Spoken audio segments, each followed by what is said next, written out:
Welcome to Diary of Owen. The detail that stayed with me in this story was not the ring, or the man standing beside the woman who was supposed to wear it. It was a stack of 72 handwritten place cards, each one made by the groom, still arranged on a walnut table after he had already decided he would not be staying for dinner.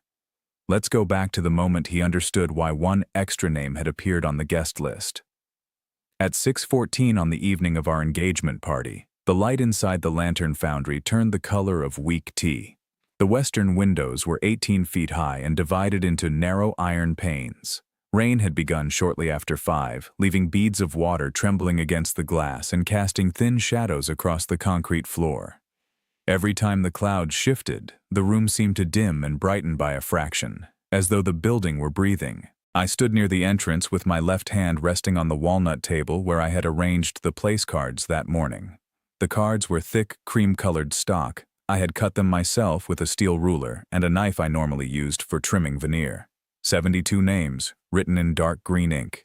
34 members of Corinne's family, 21 from mine, 12 friends, 4 people from her office, and 1 former classmate whose card I had not made, Adrian Kells.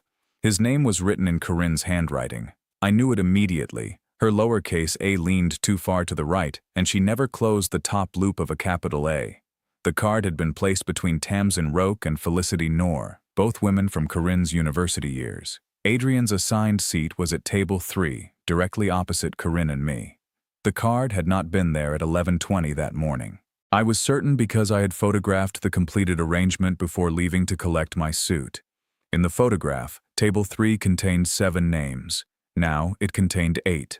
I lifted the card without turning it over, although I already knew what would be written on the back. Each table number had been marked there in pencil. 3. Behind me, a catering trolley rattled over the shallow seam where the old factory floor met the newer extension. Someone tested the microphone near the small platform, producing a brief pulse of feedback that made 3 guests turn their heads. Corinne was across the room beneath the hanging vines, speaking to Adrian. She had one hand on his forearm, not gripping it, not resting there by accident. Her fingers curved around the dark sleeve of his jacket with the ease of a gesture repeated often enough that neither of them noticed it anymore. For perhaps 5 seconds, I watched them without moving. I remember measuring the distance between us. 26 feet from the place card table to the first row of dining tables, another 12 to the bar, then 9 to the brick column beside which they were standing, 47 feet in total. That was how my mind worked when something failed unexpectedly. I measured first. I restored old houses for a living, mostly timber-framed properties built between 1780 and 1920. My work began long before I lifted a hammer. I read cracks. I checked moisture. I looked for doors that no longer closed cleanly and floorboards that had been shaved down to conceal a slope. Most serious failures announced themselves quietly.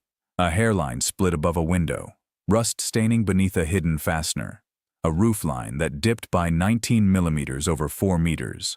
By the time a ceiling collapsed, the real story was usually years old. At 6:14 that evening, I did not yet know the entire story of Corinne and Adrian, but I knew I was looking at a crack that had been painted over. Corinne saw me first.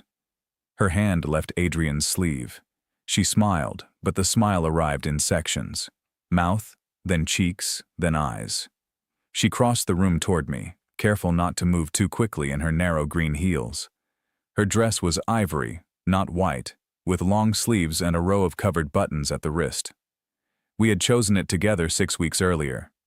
She had stood beneath the harsh lights of a fitting room while I sat in a low velvet chair, and when she stepped through the curtain, she asked whether it looked too much like a wedding dress. I told her it looked like the beginning of one. Now she stopped beside the walnut table and placed her fingertips over Adrian's card. She said she had been meaning to tell me.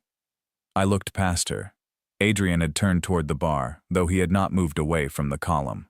I asked when. Corinne lowered her voice and said the guest list had changed that afternoon. She had invited Adrian because he was in town unexpectedly, and because leaving him out would have felt childish after everything they had all been through. The phrase "all been through" settled strangely between us. I asked who she meant by all. She gave a small shake of her head. "Not here," she said. "Not tonight." Around us, people continued arriving. Wet umbrellas were being collected near the entrance. My Aunt Celine was removing raindrops from her glasses with the edge of a linen napkin. Corinne's father, Bram, stood near the coat rack explaining the building's history to two of my cousins, though most of what he was saying was wrong. A server approached with 2 glasses of sparkling wine. Corinne accepted one and placed the other into my hand. The glass was cold enough to ache against my fingers. She said Adrian would only stay for dinner. She said she hoped I could be gracious. I looked down at the place card beneath her hand. I asked whether she had invited him before or after I left to collect my suit. Her expression changed by less than most people would have noticed. Her lips pressed together. One shoulder lifted slightly. After, she said. That was the first direct lie of the evening. I had seen Adrian's name on her phone 3 nights earlier. At the time, I had chosen not to understand it. Corinne and I had been together for 4 years, 7 months, and 11 days. I knew the number because I had counted it while engraving the underside of the ring box I built for her. The box was made from a piece of pear wood salvaged from the first house we restored together. The house stood on Bellwether Lane, a narrow road lined with silver birches and low stone walls.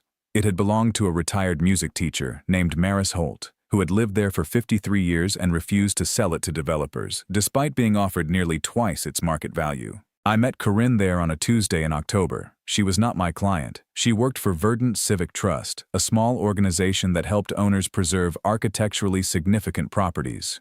Her job was to coordinate grants, planning approvals, and the delicate conversations required when public money met private pride. I was 31. Corinne was 29. She arrived carrying a red folder beneath one arm and wearing boots that sank into the wet soil around the porch. The front sill had failed, and the eastern corner of the house had dropped almost 3 centimeters. I was beneath the floor measuring the damage when I heard her arguing with a planning officer above me. She was calm, but relentless. Every time he tried to interrupt her, she waited until he stopped and continued from the exact word where she had been cut off. When I climbed out, she looked at the mud on my knees and asked whether the house could be saved. I said almost anything could be saved if you found the failure early enough. For years afterward, she repeated that sentence as though it belonged to both of us. We began with coffee in a bakery on Linden Row, then lunch. Then a Saturday spent walking through an architectural salvage yard because I needed 8 matching brass latches, and Corinne claimed to enjoy looking through boxes of old hardware. She found the latches before I did. They were beneath a tray of cracked porcelain knobs wrapped in newspaper dated March 1987. 7 matched exactly. The 8th was slightly different, but only on the underside. Corinne held it up and said no one would ever know. I told her I would know. She smiled and said that was what she liked about me. By the end of that winter, she had a toothbrush in my bathroom and 3 pairs of shoes beneath the bench in my hallway. She preferred the right side of the bed, slept with 1 foot outside the covers, and could not drink coffee after 2 in the afternoon without waking at 3 o'clock in the morning. I learned that she became quiet when angry and talkative when frightened. I learned that she hated raw tomatoes, but liked tomato soup. She learned that I checked the front door twice before bed and that I could not concentrate while a tap was dripping. Our life was not dramatic. That was one of the things I valued most about it. We bought the house on Moreland Crescent after being together for 2 years. It was a narrow, 3-story terrace with damaged cornices, blocked fireplaces, and a kitchen extension built badly in 1974. The rear wall leaned outward by 11 millimeters. Corinne stood in the weed-filled garden on the day of the viewing and said she could already see where the table would go. We spent 14 months repairing it. I replaced joists on weekends. Corinne stripped wallpaper, applied for the required permits, and kept a ledger of every expense down to the final box of screws. We argued about the kitchen tiles for 9 days and the bedroom paint for nearly 3 weeks. She wanted deep blue. I wanted warm gray. We chose deep blue. The house became the closest thing I had ever made to a self-portrait. Corinne was in every room. Her books filled the alcove beside the fireplace. Her coats hung from the hooks I had forged for the hall. The oak dining table was built to the measurements she gave me, large enough for 10 because she imagined long Sunday lunches with children running between the chairs. We did not have children yet. We spoke about 2. A girl first, perhaps, though neither of us believed preference could influence biology. Corinne liked the name Elowen. I liked Mara. We agreed not to name a boy after either of our fathers. I proposed on the evening of February 9th, at 8:37, in the unfinished library. The floor was still bare. 2 walls had no plaster. I had strung warm lights between the exposed beams and laid a blanket where the built-in shelves would eventually stand. Corinne entered carrying a bag of groceries and saw the lights. She began crying before I showed her the ring. She said yes before I finished asking. For the next 6 months, I believed we were planning a marriage. In hindsight, Corinne may only have been planning a wedding. Adrian had existed before me. She first mentioned him on our 3rd date, though not by name. She described a university relationship that had lasted 2 years and ended badly. The man had been restless, charismatic, and permanently on the verge of becoming someone important. He played in a band that nearly secured a recording contract. He started a clothing company that nearly attracted investment. He moved abroad for a job that nearly made him wealthy. Nearly was the central fact of him. Corinne said loving him had felt like standing on a railway platform while someone promised the next train would change everything. He left for a project in Lisbon without asking whether she wanted to come. 2 months later, he stopped answering her calls. When he returned the following spring, he wanted to resume the relationship as though the silence had been an administrative error. She refused. At least that was the version she told me. I did not hear Adrian's name until our 2nd year together, when an envelope arrived at the house containing an invitation to his wedding. Corinne stared at it for several minutes before placing it in the recycling. She said they had not spoken in years. I believed her. The wedding never occurred. I learned that later. Adrian and the woman he was engaged to separated 6 weeks before the date. After that, his name began appearing at the edges of our life. A mutual friend mentioned seeing him at a conference. Someone posted an old photograph from university in which Corinne sat on his shoulders at a music festival. His mother became ill and Corinne sent a message because she had once known the family. Each occurrence seemed small enough to accept. Rot rarely begins as a missing wall. It begins as dampness beneath paint. 7 months before our engagement party, Adrian moved back to the city. Corinne told me while we were fitting cabinet doors in the library. I was holding a hinge against the frame while she marked screw positions with a pencil. She said Tamsin had mentioned he was back. I asked whether that mattered. Corinne pressed the pencil too hard and snapped the tip. She said it did not. After that, she became more protective of her phone, not secretive in the theatrical sense. She did not turn it face down every time I entered a room. She did not change her password. She simply carried it more often, from the kitchen to the bathroom, from the bedroom to the laundry room. Sometimes she held it while sleeping, loosely against her chest. I noticed. Then I explained it away. Verdant Civic Trust was negotiating a complicated acquisition at the time. Corinne's director sent messages at unreasonable hours. Her father had recently undergone tests for a heart rhythm problem. The engagement had brought a flood of questions from relatives, caterers, florists, and friends. There were always enough innocent reasons. 3 nights before the party, I woke at 2:18 because a delivery van was reversing somewhere beyond our street. The warning signal pulsed through the darkness at regular intervals. Corinne was asleep beside me. Her phone rested on the duvet near her hip. The screen lit once, dimmed, then lit again. I did not reach for it immediately. I lay still and watched the second message appear. The notification showed only a name and the first line. Adrian. The visible text read, "I keep thinking about what you said in the car." My body reacted before my thoughts did. My heartbeat rose sharply. Heat moved beneath my skin, followed by a brief sensation of weightlessness, as though the bed had dropped several centimeters. Then the screen went dark. I could have picked up the phone. Her password was the year her grandmother was born. I knew it. Instead, I looked at Corinne. She slept with her face turned toward the wall. One hand was beneath the pillow. Her breathing remained slow and even. I told myself there were dozens of things she might have said in a car. I told myself Adrian could have been discussing work, grief, his failed engagement, or the illness of someone they both knew. I told myself that reading her messages would damage something, even if there was nothing to find. The next morning, she made porridge and asked whether I had slept badly. I said the van had woken me. She nodded and continued slicing a pear. At 7:41, while standing at the kitchen counter, she deleted a conversation from her phone. I saw the movement reflected in the dark glass of the garden door. Select, delete, confirm. She did it quickly, Without expression, I still said nothing. There is shame in remembering how much evidence I required before I allowed myself to believe my own eyes. I have entered buildings where owners placed buckets beneath ceiling leaks for years, while insisting the roof was fundamentally sound. I used to find their denial baffling. Then I loved someone enough to practice it myself. At the lantern foundry, Corinne removed her hand from Adrian's place card and asked whether we could discuss it after the party. I said we could. She studied my face. I knew she was looking for anger, because anger would have made the moment easier to manage. Anger could be dismissed as insecurity. It could be softened with a hand on my arm and a promise that I had misunderstood. I gave her nothing to work with. At 6:22, my brother Niall arrived with his wife and their 6-year-old son. At 6:27, the photographer asked Corinne and me to stand beside the copper staircase for pictures. At 6:31, Adrian joined a group near the bar and laughed at something Tamsin said. I remember the exact times because a round brass clock hung above the entrance. I checked it repeatedly. The photographer positioned Corinne on my right. She placed her left hand against my chest, so the ring was visible. The stone caught light from the windows. The ring had taken me 4 months to choose, not because of the cost, because Corinne had once said she disliked jewelry that looked too new. She preferred objects with evidence of a past.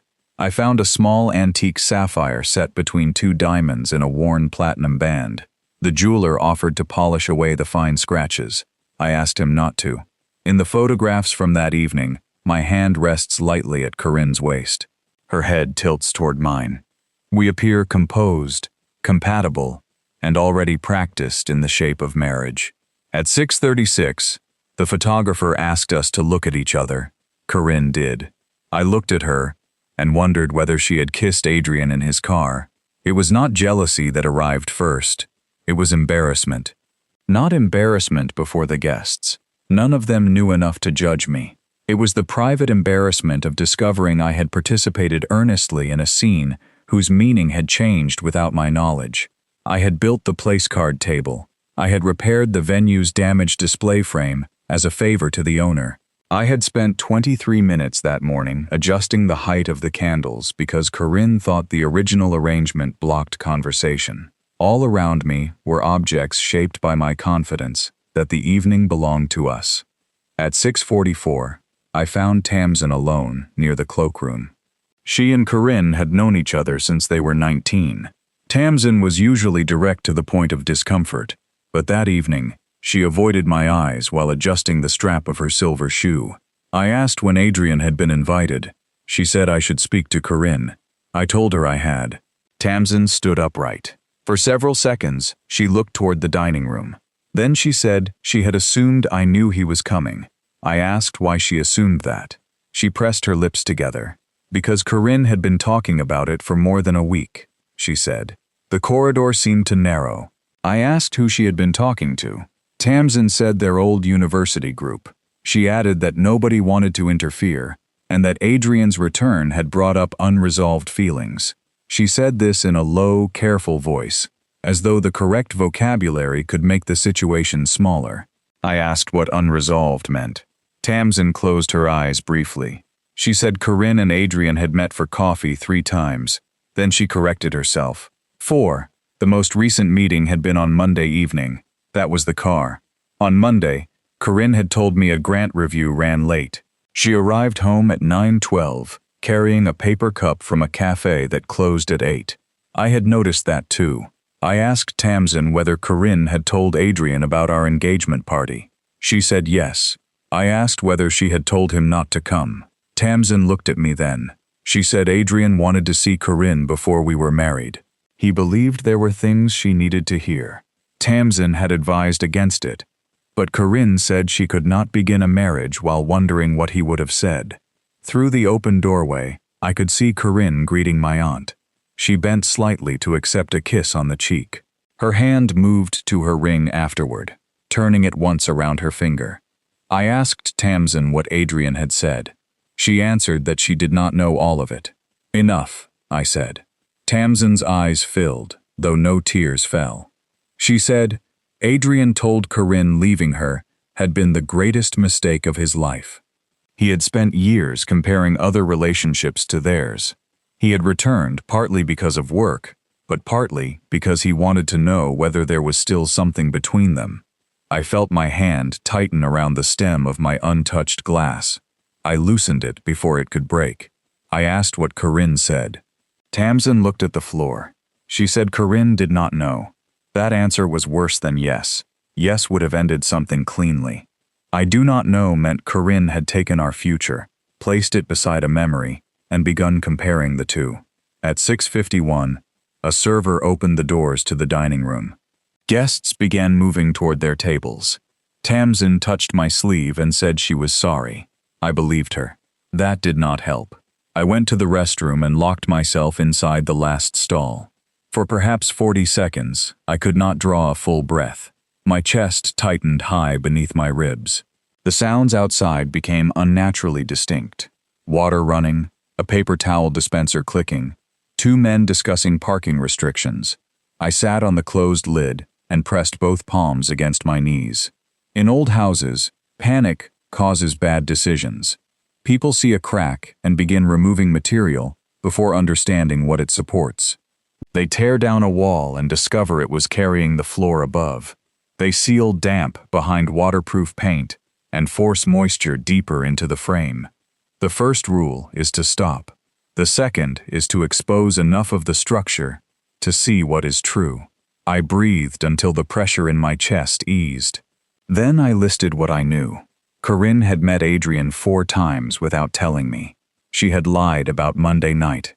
She had deleted his messages. She had discussed inviting him to our engagement party for more than a week. She added him after I completed the seating plan and placed him directly opposite us. She knew he wanted her back. She had not decided whether she wanted him. There were still questions. There was no longer uncertainty. At 6:57, I washed my hands in cold water and returned to the dining room.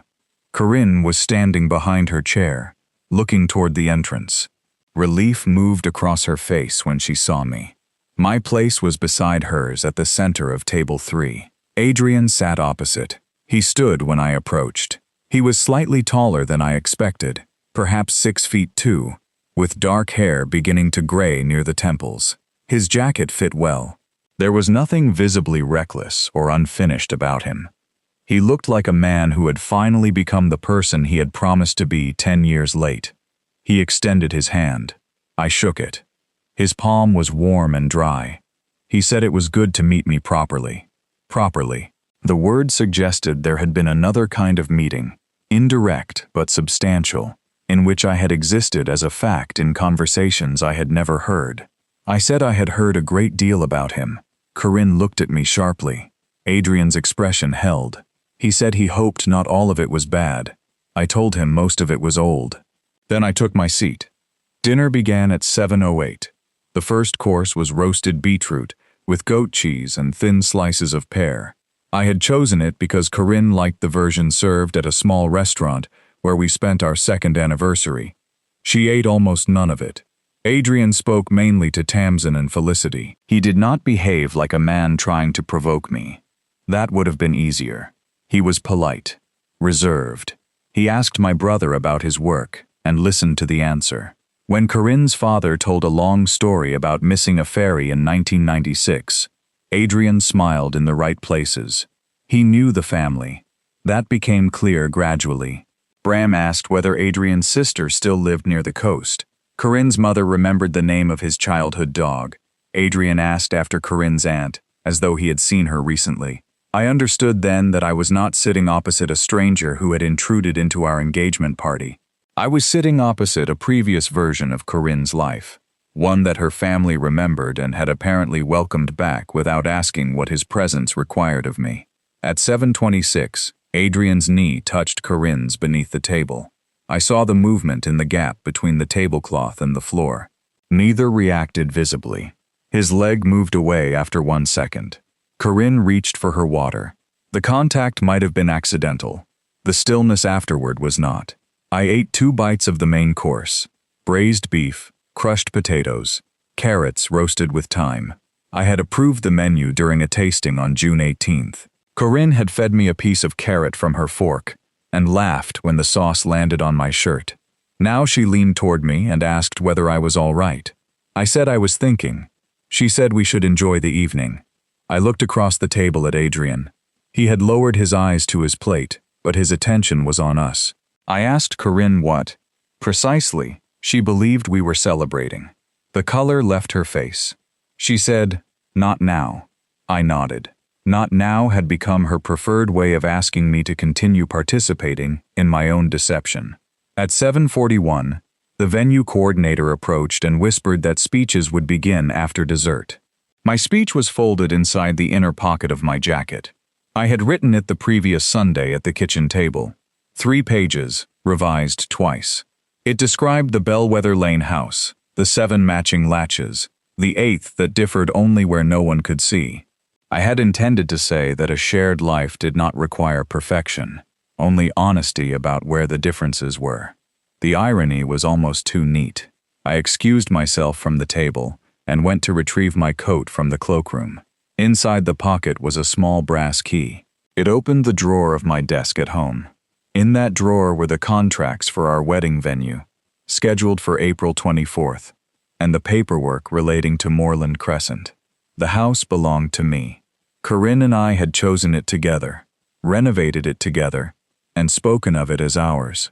But the deposit came from the sale of my grandfather's workshop, and the mortgage was solely in my name because Corinne's previous debt made the joint application less favorable. She transferred a fixed amount each month toward household costs. We had planned to add her to the title after marriage. The forms had already been prepared. I was meant to sign them the following Thursday. For one brief and ugly moment, I felt relief. Not relief that I could remove her from the house. I did not want to punish her. The relief came from discovering that one part of our lives remained administratively unfinished. I would not have to dismantle a legal structure after it had been completed. I disliked myself for thinking it. Then I understood that practical thought was not cruelty. It was simply the mind reaching for solid ground. I returned to the dining room without my coat. Dessert arrived at 7:53. Lemon tart with blackberry cream. At 8:02, the venue coordinator dimmed the hanging lights and carried the microphone onto the small platform. Corinne's father spoke first. Bram was not naturally sentimental. He began with a joke about the cost of weddings, and then lost his place twice while describing the first time Corinne brought me to their house. He said I had spent half the visit examining a crack above the dining room window. The guests laughed. Bram said he knew I was serious about his daughter when I returned the next Saturday with a ladder and repaired it without being asked. Corinne looked at me while he spoke. Her eyes were wet. For a moment, the familiar instinct to protect her rose in me. It was so practiced that it appeared before judgment. I wanted to touch her hand. I wanted to rescue her from the consequences of the evening and return us to the version of ourselves that existed before 2:18, 3 nights earlier. But that version was not waiting for us. It had already ended. Corinne's mother spoke next. Then my brother. Niall's speech was brief. He described me as someone who would spend 6 hours repairing a chair rather than replace it, because I believed the history inside an object mattered. He said Corinne was the first person he had seen persuade me that people could be trusted with unfinished parts. I lowered my eyes. Across the table, Adrian stared at the candle between us. At 8:19, the coordinator called my name. Applause filled the room. I stood. The folded speech in my pocket seemed suddenly heavy. As I walked toward the platform, I felt the cream place cards beneath my fingertips again. Each edge cut cleanly. Each name positioned according to a plan Corinne had changed without telling me. The microphone was adjusted too high. I lowered it by 3 inches. From the platform, I could see everyone. My mother sat near the front, with both hands folded over her handbag. Niall held his son on one knee. Tamsin watched me with an expression that was already an apology. Bram leaned back in his chair, smiling. Corinne sat beneath the warm pendant light at table 3. Adrian was directly opposite her. There was an empty champagne glass near his right hand. I unfolded my speech. The paper made a dry, deliberate sound against the microphone. I read the first line silently. When I met Corinne, we were standing inside a house that everyone else had decided was beyond saving. I had written 3 pages from that sentence. I folded them again. Then I thanked everyone for coming. My voice sounded steadier than I felt. I thanked Corinne's parents for welcoming me into their family. I thanked my mother and brother for helping with the house, the party, and every year that had brought us there. I thanked Tamsin for coordinating flowers when the first supplier canceled. I thanked the staff for keeping 72 meals warm through a storm. Several people smiled. They were waiting for the story to begin. I looked at Corinne. She was no longer smiling. I said there had been a late change to the guest list, and I understood now that the change was not a small one. The room became still. I did not say Adrian's name. I did not need to. I said an engagement party was meant to celebrate 2 people choosing each other clearly. It appeared that Corinne still had a choice to make, and I did not think she should make it while wearing my ring or sitting beside me beneath a room full of congratulations. Corinne stood halfway. She said my name. I lifted one hand, not to silence her, but to ask for one more moment. She stopped. I said she did not owe me a performance that evening. She did not have to reassure me for the sake of our families, and she did not have to choose quickly because people were watching. I wanted whatever answer she gave next to be true. My throat tightened on the word true. I paused until it passed. Then I thanked the guests once more. I placed the folded speech on the platform beside the microphone. There was no applause. I stepped down. Corinne met me between the platform and the table. Up close, I could see that the foundation along the side of her nose had separated slightly where she had touched her face. She asked what I was doing. I said I was leaving. She reached for my wrist. I did not pull away, but I did not stop. She said we needed to talk privately. I told her we had needed to talk privately before she invited him. Her fingers loosened. She said nothing had happened.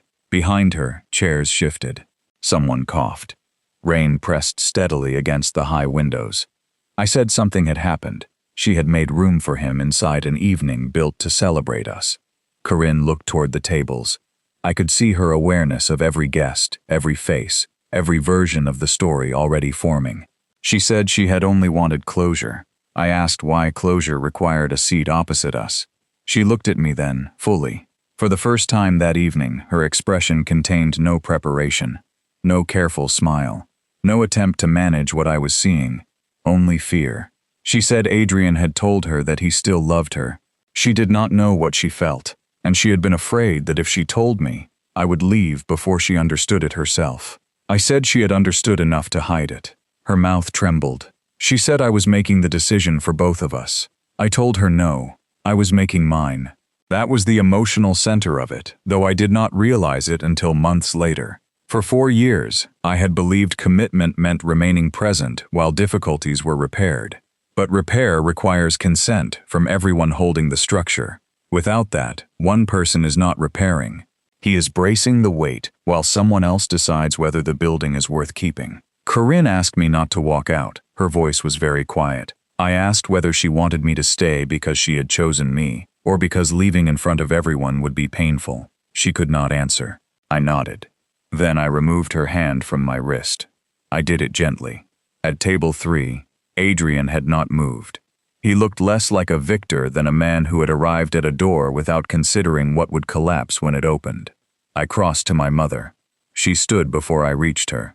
I bent and kissed her cheek. She placed one hand against the side of my face and asked whether I wanted her to come with me. I told her no. Niall rose next. I asked him to make sure our mother got home safely. He said he would follow me in 10 minutes. I told him not to. The evening was already broken. I did not need to scatter everyone through the rain to prove they loved me. Near the entrance, I stopped at the walnut table. Several place cards had been collected by guests. Others remained in careful rows. Adrian's was still there. At some point, someone had moved it away from table 3 and placed it near the edge. I turned it face down. The pencil mark on the back was faint but visible. 3. Corinne came after me. Her heels struck the concrete in quick, uneven steps. She said we could go home together and talk. She said she would ask Adrian to leave. She said she had made a mistake inviting him. I put on my coat. The lining caught briefly on my watch. I told her the invitation was not the mistake. She asked what was. I looked back across the room. The candles still burned. Plates remained on the tables. The photographer stood near the staircase with her camera lowered against her chest. Bram had moved beside Adrian. Tamsin was crying silently into a napkin. I said the mistake was asking me to celebrate while she considered another future. Corinne folded her arms across herself. She asked whether this meant the engagement was over. I looked at the ring on her hand. I had imagined that ring in 100 ordinary moments. Around a coffee cup, resting on the handle of a stroller. Dusty from helping me sand a cabinet. Wrinkled with age beside mine. I said I could not be engaged to someone who was deciding whether she wanted to be. Corinne covered the ring with her opposite hand. She said she needed time. I told her she could have it. Then I opened the door. Cold rain blew against my face. It was 8:31. I walked out alone. No one followed me. For the first 40 yards, I heard only rain striking my coat and the dull rhythm of my shoes on the pavement. The Lantern Foundry's windows glowed behind me, gold against the dark warehouse district. At the corner, I stopped beneath the awning of a closed print shop. My hands were shaking.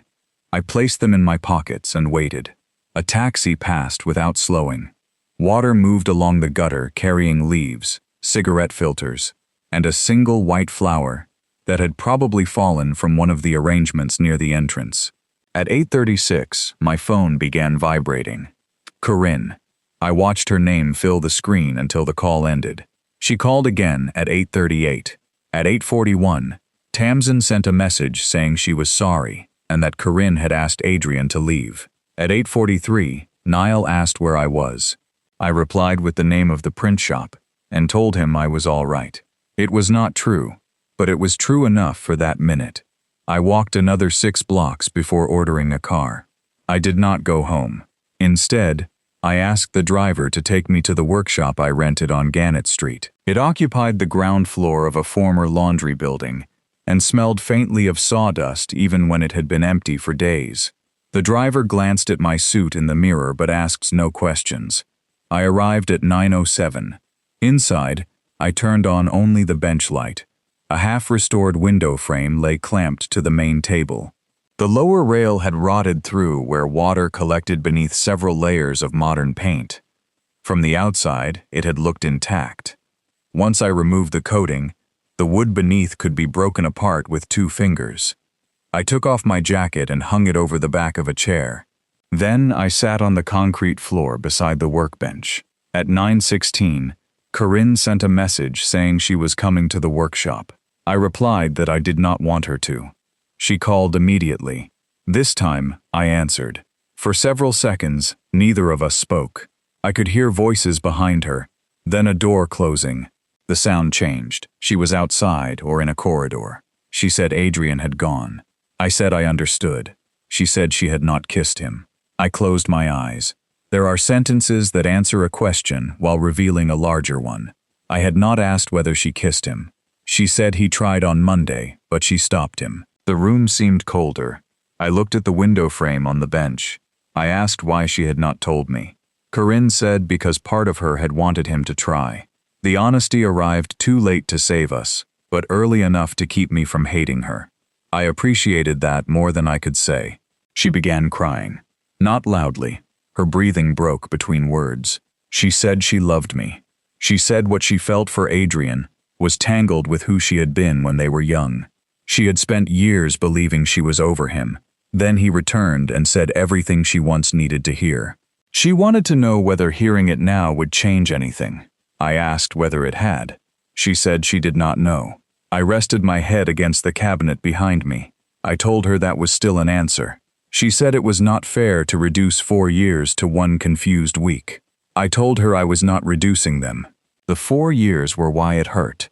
The Bellwether Lane house was real. Moreland Crescent was real. The kitchen tiles, the library lights, the Sunday lunches we had not yet hosted, the children whose names we debated before they existed. None of it became false because she had made room for Adrian. But real things could still end. Corinne said she wanted to come home and talk. I told her I would not be there. She asked where I would sleep. I looked around the workshop. There was a narrow office upstairs with a sofa too short for me. I said I had somewhere. She said I was abandoning her. I felt something in me settle then, not anger, clarity. I said I had spent the evening watching her keep two futures open. Walking out was the first honest thing either of us had done. She was silent. Then she said, "You did not even fight for me." I remember the exact words because they removed the last uncertainty I carried. She believed love should have turned me into a competitor. She wanted evidence that I valued her, but she had chosen a test in which valuing myself counted as failure. I told her I had spent 4 years building a life with her. That was the fight. I would not compete for the right to remain inside it. The call lasted another 3 minutes. There were no dramatic final words. No accusation sharp enough to summarize everything.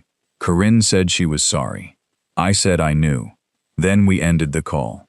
I slept at the workshop that night, with my feet extending beyond the sofa arm. Rain struck the skylight until shortly after 2. At 3:17, I woke and reached toward the empty space beside me before remembering where I was. The grief came then, not as a single collapse, but in small physical recognitions.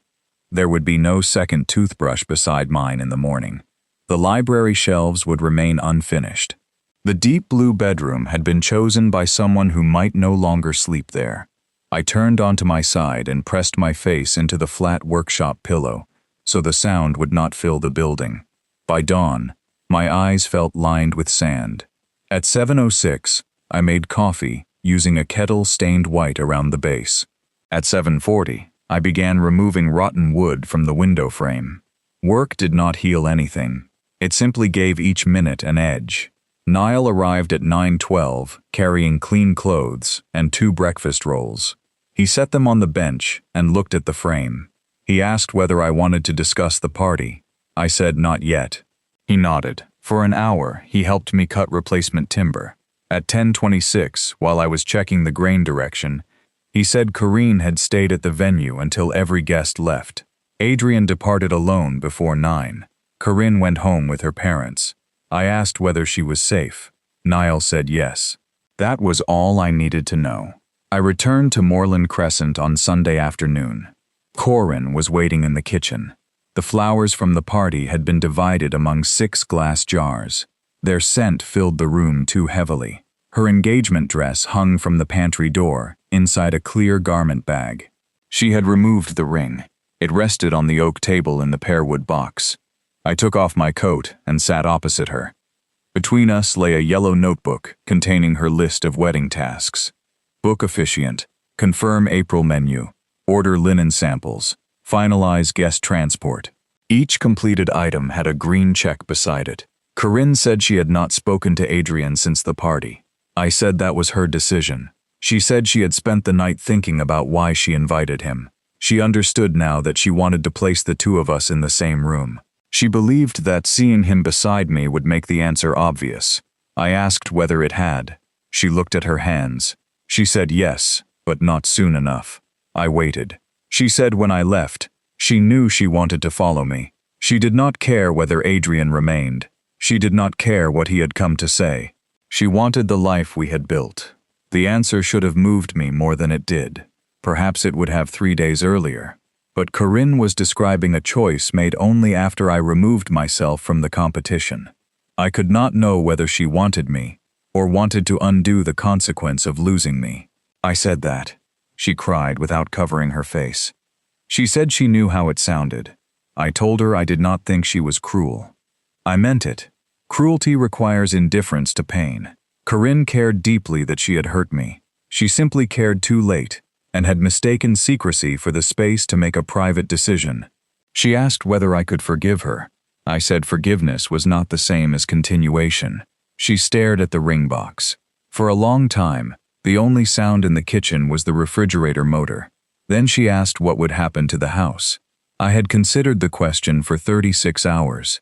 I told her she could remain for 2 months while she found another place. I would stay at the workshop or with Niall. She did not need to pay household costs during that period. The furniture she had purchased would remain hers. We would make a list of shared items and divide them without argument. Corinne's face tightened. She asked how I could speak so calmly about dismantling our life. I looked toward the garden door, where I had seen her delete Adrian's messages. I said I was not calm because it meant little. I was calm because it meant too much to handle carelessly. She reached across the table, but stopped before touching my hand. I could see the pale line around her finger, where the ring had been. She asked for 1 month before we canceled the wedding. She wanted counseling.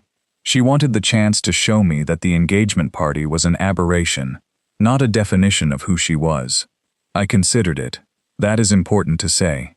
I did not reject her because rejection felt powerful. I did not know, sitting in that kitchen, whether ending our engagement was brave, or whether it was fear dressed as principle. I still loved her. I wanted to believe the structure could be repaired. But repair begins by exposing the full damage. I asked to see the messages. Corinne looked away. There it was. A fractional movement, no more than 2 seconds, but enough. She said she had deleted most of them. I asked whether any remained elsewhere. She said some were on her laptop. I waited. She did not move. I told her she did not have to show me. But if she wanted me to consider rebuilding trust, she could not ask me to work from a covered surface. Corinne stood and went upstairs. She returned carrying her laptop. The messages lasted 11 weeks, not one confused week. They began 3 days after Adrian moved back. At first they were cautious. Memories of friends.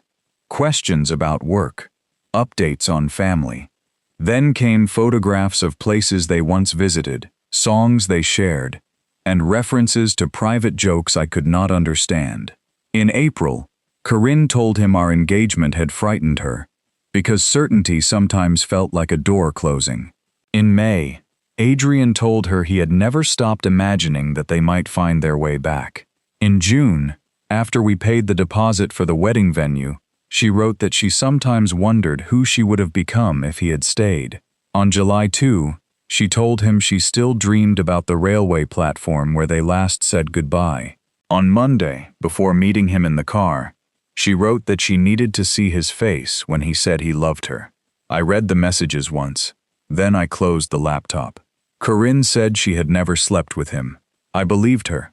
It no longer mattered in the way she hoped it would. The betrayal was not a hidden physical act.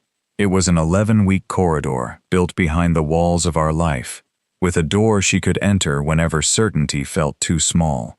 She asked whether I hated her. I said no. She asked whether I still loved her. I said yes. That answer hurt both of us more than any accusation could have. At 4:18 that afternoon, we canceled the wedding. The venue retained 30% of the deposit. The florist refunded half. The photographer returned the entire amount, after learning what had happened, though I told her she did not need to. The following Thursday, instead of signing the forms that would have added Corinne to the house title, I placed them through a shredder at my solicitor's office. I did not tell Corinne. There was no satisfaction in it, only the quiet recognition that a future had remained paper long enough to be stopped. She moved out 6 weeks later. On her final morning, I returned to Moreland Crescent while she packed the last boxes. The house looked larger without her books and clothes, but not cleaner. Empty spaces preserve outlines. A pale rectangle marked where her dresser had stood. 3 hooks in the hall held nothing. The deep blue bedroom remained blue. Corinne left the pearwood ring box on the kitchen table. I carried one of her boxes to the car. It contained framed photographs wrapped in towels, including the picture taken at the lantern foundry beneath the copper staircase. She saw the corner of the frame and pulled it out. For a while, we stood beside her open trunk, looking at ourselves. Her hand was against my chest. My hand was at her waist. The sapphire ring caught the western light.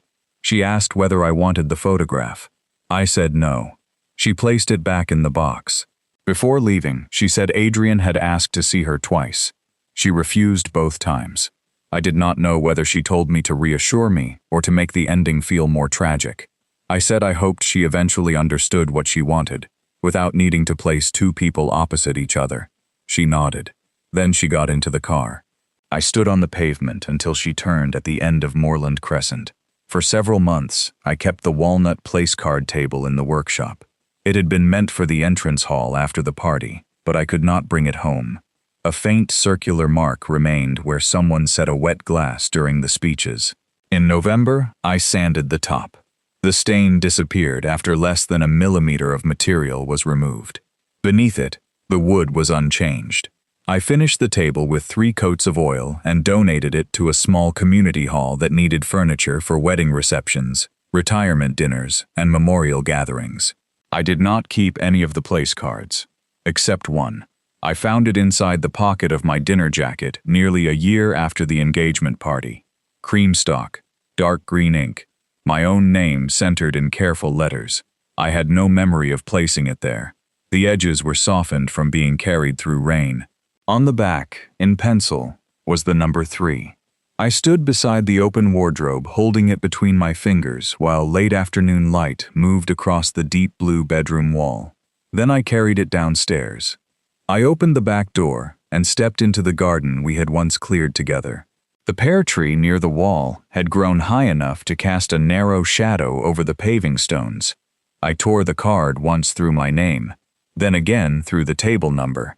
The pieces fell quietly into the recycling bin. I closed the lid and remained outside for a while, alone, listening to the leaves move above the house.